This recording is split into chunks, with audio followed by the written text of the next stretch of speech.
Hello students, again welcome in our Shardabai Power Mahila Mahavidyalay and we are continuing with the problems. आपले 12 lecture झालेले आहेत आणि हे 13वे lecture आहे. या 13व्या लेक्चरमध्ये सुद्धा मी जो पहिला चॅप्टर शिकवलेला आहे some basic concepts of chemistry त्याचेच प्रॉब्लेम कंटिन्यू करत आहे. तर तुमच्या पुस्तकामध्ये क्वेश्चन नंबर 4 म्हटलेलं आहे. तो चॅप्टर संपल्याच्या नंतर शेवटी एक्झरसाइज दिलेला असतो ना, त्या एक्झरसाइजमध्ये क्वेश्चन नंबर 4 आहे सॉल्व द प्रॉब्लेम्स. हे प्रॉब्लेम म्हणजे गणितं आपल्याला सोडवायचे. ते इथं पुन्हा एकदा 4 गणितं मी लिहिलेले आहेत 4 आणि या 4 गणितांचं आपण सोल्युशन बघणार आहे. ए, त्यानंतर बी, त्यानंतर सी आणि डी अशी ही 4 गणितं या ठिकाणी दिलेली आहेत. याला म्हणतोय मी पहिला प्रॉब्लेम, दुसरा प्रॉब्लेम, तिसरा प्रॉब्लेम आणि हा आहे चौथा प्रॉब्लेम. 1, 2, 3 आणि 4 असे हे 4 प्रॉब्लेम आपण या ठिकाणी आता सोडवणार आहोत. So let us see it one by one. एक एक करून सोडवूया. आता बघा पहिलाच प्रॉब्लेम काय आहे म्हणजे ए तो असा आहे, what is the ratio of molecules in 1 mole of ammonia and 1 mole of nitric acid. याचं सोल्युशन बघा बरं का. प्रॉब्लेम आपल्याला सोडवायचा आहे तर त्याचं सोल्युशन करताना नेहमी सांगतोय मी राईट साईडच्या कॉर्नरमध्ये काय लिहायचं असतं, गिव्हन डाटा राईट हँड साईडच्या कॉर्नरमध्ये लिहायचा. काय गिव्हन डाटा आहे, NH3 दिलेलं आहे. NH3 इज इक्वल टू 1 मोल. आणखी काय दिलेलं आहे, HNO3 हे सुद्धा किती दिलेलं आहे, इक्वल टू 1 मोल. बरोबर आहे का. हेच दोन दिलेले आहेत ना. पहिलं आहे NH3 म्हणजे अमोनिया आणि दुसरं नायट्रिक ॲसिड. दोघांचंही 1 मोल दिलेलं आहे. NH3 1 मोल आणि HNO3 1 मोल दिलेलं आहे. आणि ते विचारलं आहे काय, what is the ratio of molecules. म्हणजे आपल्याला असं काढायचं आहे NH3 molecules is to HNO3 molecules यांचा रेशो.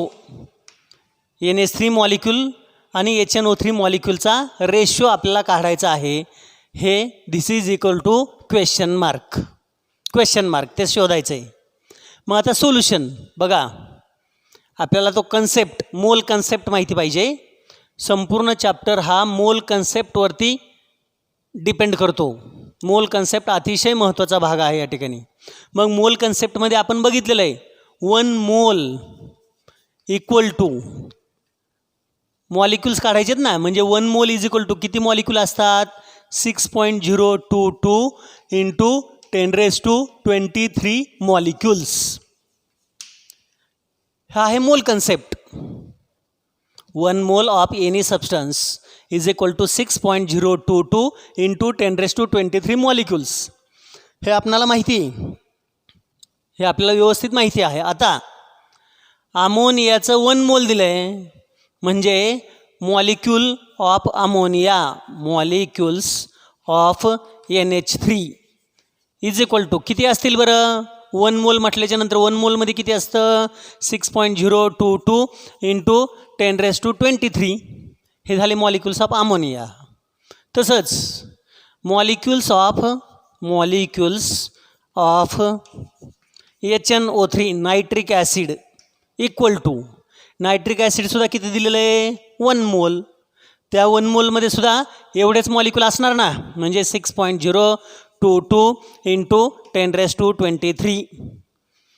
मग बघा आता जेवढे मॉलिक्यूल अमोनियामध्ये आहेत तेवढेच मॉलिक्यूल कशामध्ये आहेत, HNO3 मध्ये आहेत. म्हणजे असं लिहिता येईल 6.022 into 10⁻23 molecules of ammonia is to HNO3चे सुद्धा तेवढेच आहेत. म्हणजे 6.022 into 10⁻23 molecules of nitric acid HNO3 हे जेवढं आहे तेवढंच राईट साईडचं आहे, जेवढे अमोनियाचे तेवढेच नायट्रिक ॲसिडचे, म्हणून रेशो काय येतो 1:1, एकास एक.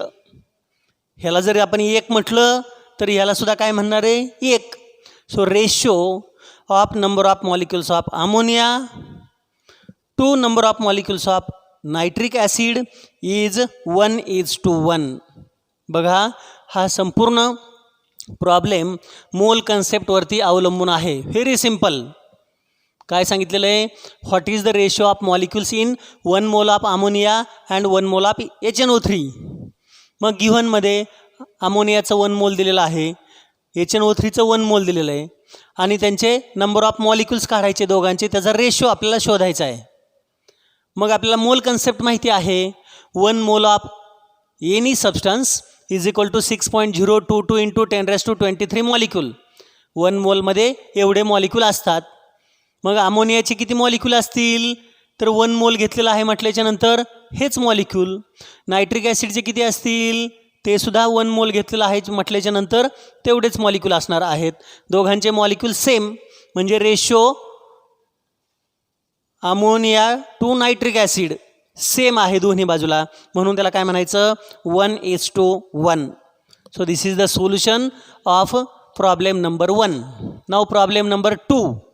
आता दुसरा प्रॉब्लेम बघूया.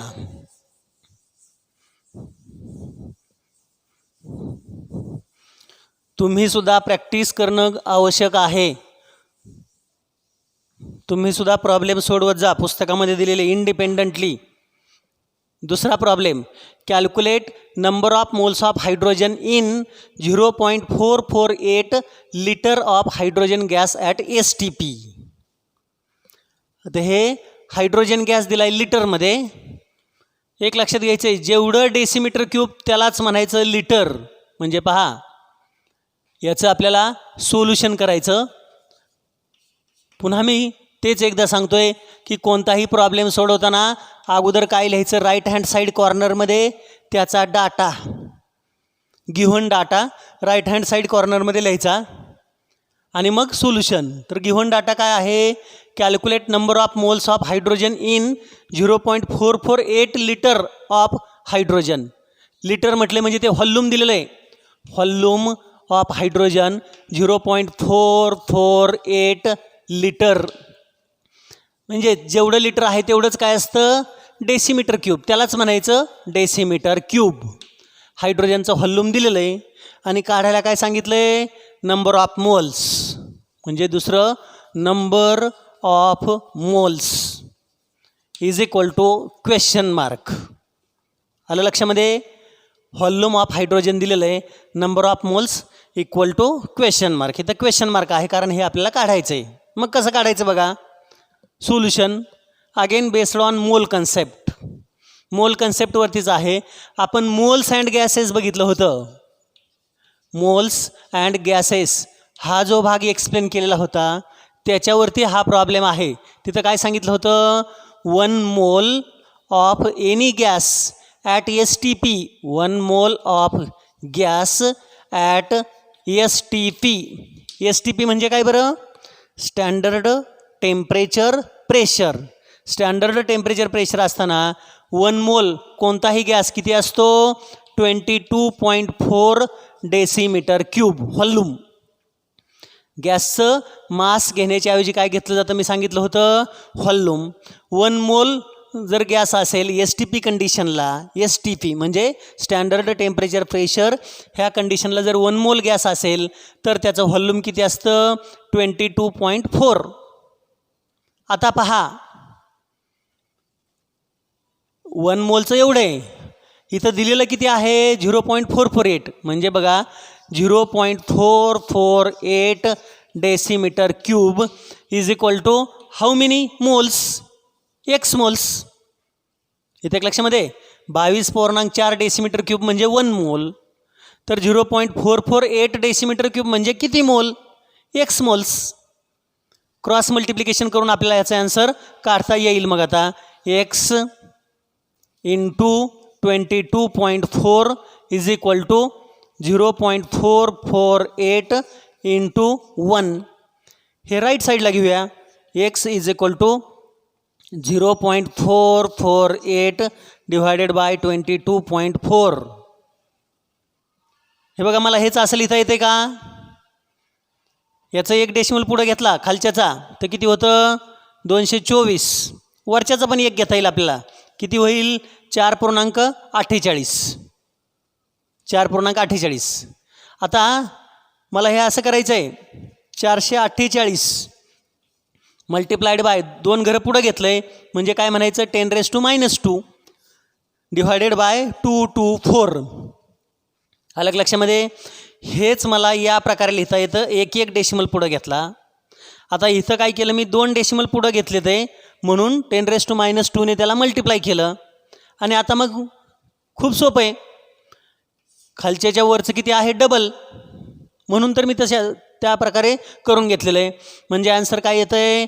2 × 10⁻². म्हणजेच x इज इक्वल टू 2 × 10⁻² म्हणजे 2 डेसिमल लेफ्ट साईडला घ्यायचं. 0.02 मोल्स. समजलं का? बघा, व्हेरी सिम्पल. अशा प्रकारे हा सोडवायचा आहे. हायड्रोजनचं व्हॉल्यूम दिलेलं आहे आणि नंबर ऑफ मोल्स काढायचे ते मी काढले या ठिकाणी. किती आलं मला उत्तर? 0.02. त्यासाठी पुन्हा मोल कन्सेप्टच वापरायचा. मोल्स अँड गॅसेस आपण बघितलं आहे. 1 mole of gas at STP किती असतं? 22.4. 1 mole of gas at STP is always equal to 22.4 decimetre cube. And we have 0.448 decimeter cube is equal to how many moles? So doing the cross multiplication, x into 22.4 is equal to 0.448 into 1. On solving this, taking this term on right side, he term मी उजव्या बाजूला घेतली. So that becomes denominator. X is equal to 0.448 upon 22.4. 1 decimal taken right side 224. So 1 decimal taken right side 4.48. Again 2 decimal I have taken right side. So this will be multiplied by 10⁻². And now very simple. It is 2 × 10⁻². Our answer is 0.02 moles. So that is about the solution of problem number 2 or problem number B. Now see problem number C.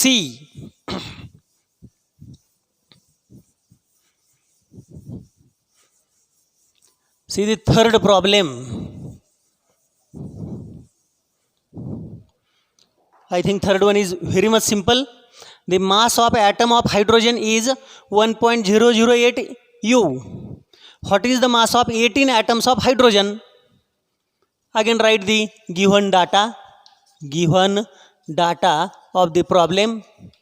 Mass of hydrogen atom is equal to 1.008 U. U means unified mass, atomic mass unit or unified mass, and that is mass of 1 hydrogen atom given. So mass of 18 hydrogen atom will be equal to question mark.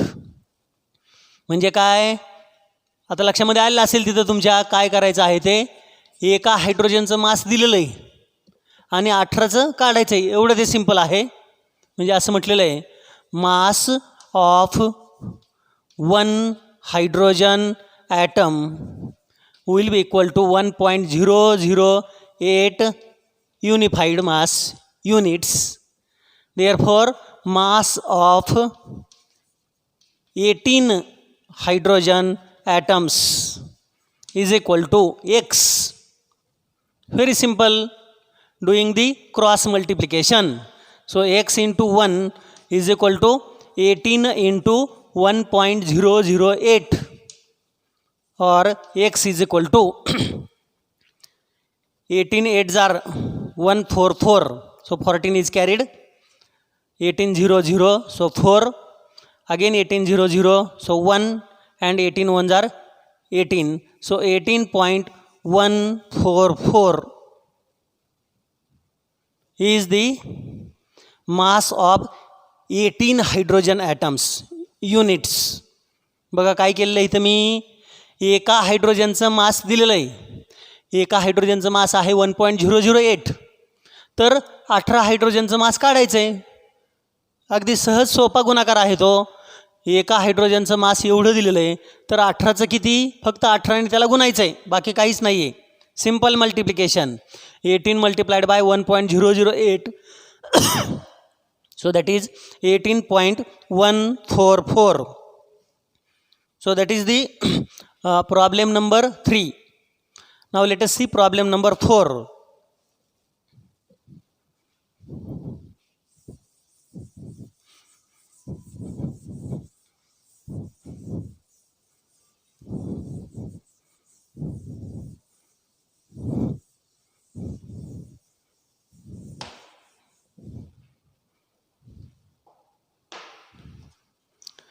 चौथा problem बघा. Calculate the number of atom in each of the following. 2 दिलेत बरं का, ए आणि बी त्याच्यात परत दिलं आहे. तर काय म्हटलं आहे, calculate number of atoms in each of the following. खालीलपैकी प्रत्येकामध्ये किती ॲटम्स असतील ते आपल्याला काढायचं आहे.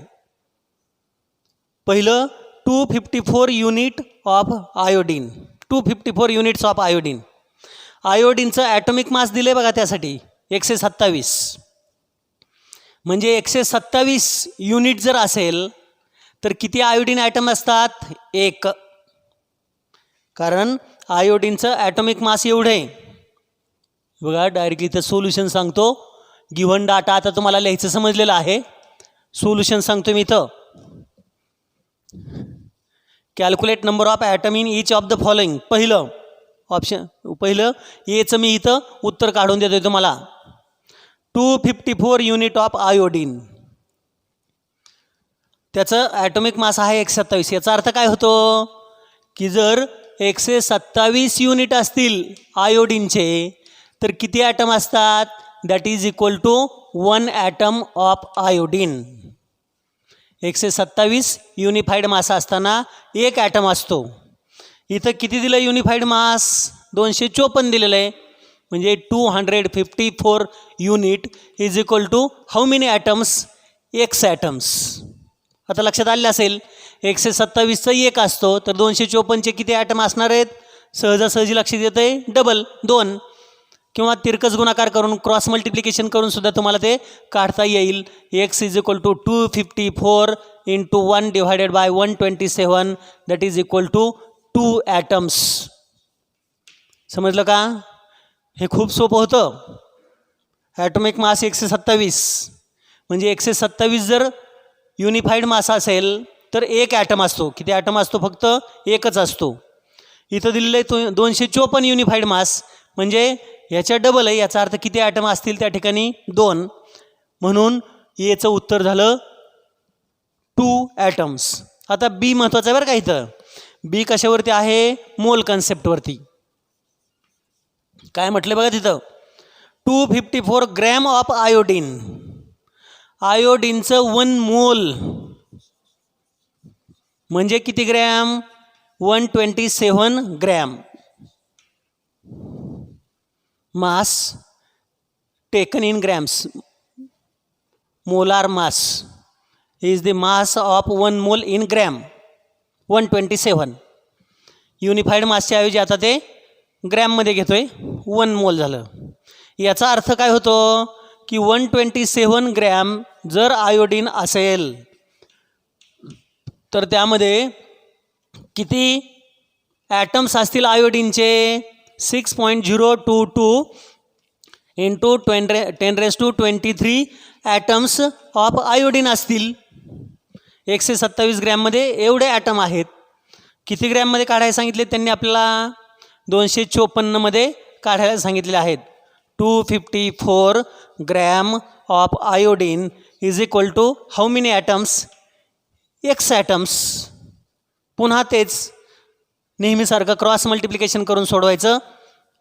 X into 127 is equal to 254 into 6.022 into 10⁻23. हे 127 राईटला घ्या, खाली येईल 127, इथलं कॅन्सल होईल. म्हणजे 127चे हे आहे डबल, याला फक्त 2ने मल्टिप्लाय करायचं आहे. मग एक्स इज इक्वल टू 2ने जर मल्टिप्लाय केलं तर 4 4 0 12 12.044 इंटू 10⁻23 ॲटम्स. एवढं ते सोपं होतं. 254 ग्रॅममधलं काढायचं आहे. 127 ग्रॅममध्ये एवढे ॲटम असतात तर 254 ग्रॅममध्ये त्याच्या डबल. बरोबर आहे का? 2 मोल झालं ना. 1 मोलचं 2 मोल. 1 मोलमध्ये एवढे तर 2 मोलमध्ये त्याच्या डबल ॲटम्स असतील म्हणून याला आपण 2ने मल्टिप्लाय करतो. 6च्या ऐवजी आन्सर काय येतं? 6च्या ऐवजी 12 म्हणून 12.044 into 10⁻23 atoms are present in 254 gram of iodine. असे हे 4 प्रॉब्लेम्स आपण या ठिकाणी सोल्युशन बघितलेलं आहे. आणखी काही प्रॉब्लेम आपण पुढच्या लेक्चरच्या वेळेला बघणार आहोत.